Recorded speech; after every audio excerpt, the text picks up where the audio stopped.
Guru nggak boleh meriksa HP anak, mengecek HP anak. Ini namanya hukum di atas aturan, ya.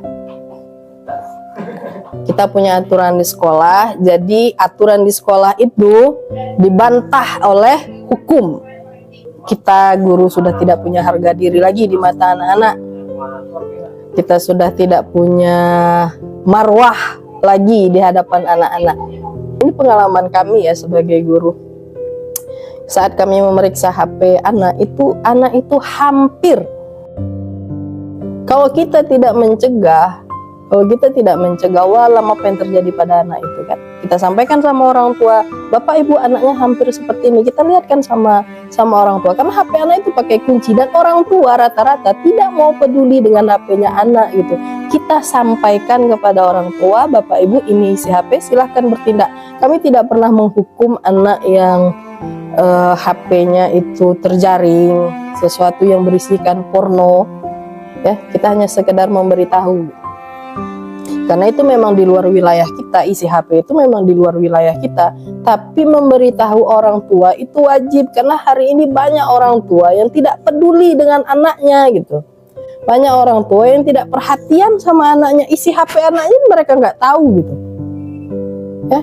Jadi orang tua sekarang kenapa anaknya susah diatur, ya periksa HP-nya gitu. Kita yang punya anak gitu, kita yang berhak gitu. Orang tua ini hanya kasih HP, ya udah beri kebebasan. Anda tidak tahu akses itu ada. Anak itu sengaja dimasukkan ke dalam grup-grup yang isinya yaitu gitu. Grup-grup LGBT, grup-grup porno gitu. Grup-grup yang menampilkan alat-alat itu gitu secara vulgar. Dan kita guru diam gitu. Guru nggak boleh meriksa, maka aturan yang ada di sekolah kalah oleh undang-undang gitu.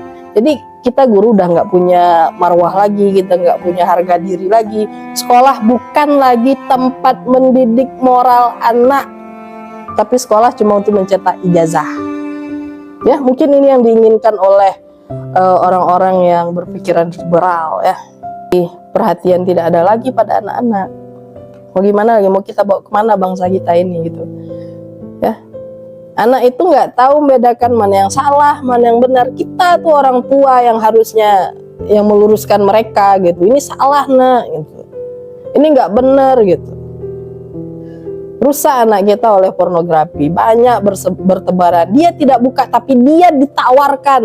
Saya berapa kali periksa HP anak. Saya biasa aja, saya sampaikan sama dia, saya nasihati beliau gitu. Ya.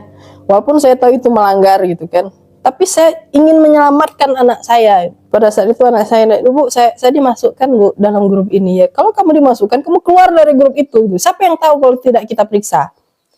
Kalau kita tidak periksa, mereka akan lama di dalam grup itu dan akan membiarkan itu mencuci otak mereka. Dan pikiran-pikiran mereka yang nggak bisa lagi, karena orang yang sudah terkontaminasi pornografi akan sulit untuk menerima pelajaran, akan sulit untuk dinasehati gitu. Institusi pendidikan, sekolah sudah tidak punya harga diri lagi gitu untuk membentuk karakter anak. Kita punya anak, ya, kita akan dipertanggungjawabkan kelak di akhirat nanti gitu. Ya, kita membiarkan anak kita biarkan untuk menonton, anak kita biarkan untuk mengakses yang itu, dan kita tidak tahu, nggak ada cerita kita nggak tahu gitu. Kita tetap akan dimintai pertanggungjawaban di akhirat nanti. Apakah kita tidak pernah mengawasi anak kita gitu? Anak-anak kita hari ini, Anda lihat sendirilah bagaimana keadaan sekarang. Orang tua yang merasakan, masyarakat yang merasakan bahwa handphone itu menjadi perusak terbesar.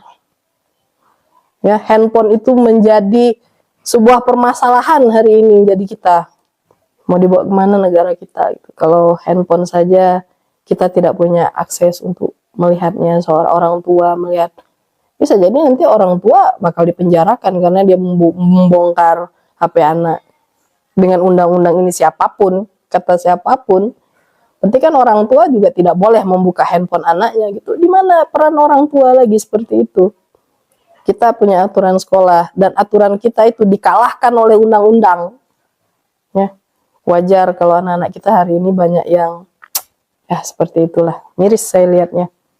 Kita nggak tahu 10 tahun yang akan datang seperti apa yang akan kita hadapi gitu. Ya. Saya rasa undang-undang ini perlu direvisi. Saya nggak tahu gimana cara merevisinya.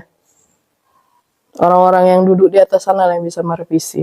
Tapi undang-undang ini akan melahirkan generasi-generasi yang tidak bermoral. Sedih rasanya.